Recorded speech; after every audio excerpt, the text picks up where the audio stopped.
Alas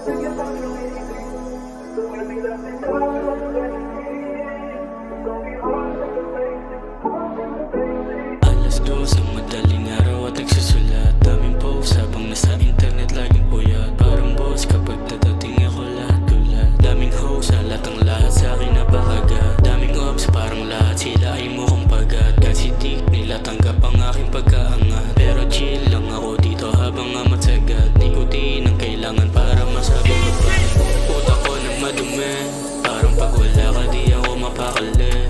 Pusok pa tableta lagi aking katabi, para lang manhid ako pagsapit ng gabi. Mata mo na medyo mapungay, na para bang sipungay. Huwag kang makulit, baka lumabas yung sungay. Dami nating tropa na handang mapasa hukay. Lahat gagawin para lang mapaganda buhay. Pero hindi mo pa ba kaya mapasa yung tadhana? Malamig minsan ang kalsada, sana nga lang may pag-asa.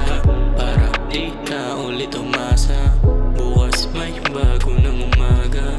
Huwag mawalan ng pag-asa, kasi hindi ka nag-iisa. Maganda din si Trisha, pati na si Marisa. Ang sabi ko naman mas lamang na lamang si Isha. Doon palang panis ka, katawan at forma.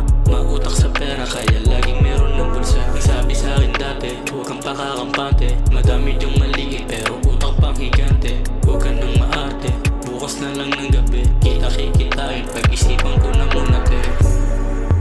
Dito ka na sa akin tumabi. Ang dami nila pero wala akong pake. Dito ka na sa akin tumabi.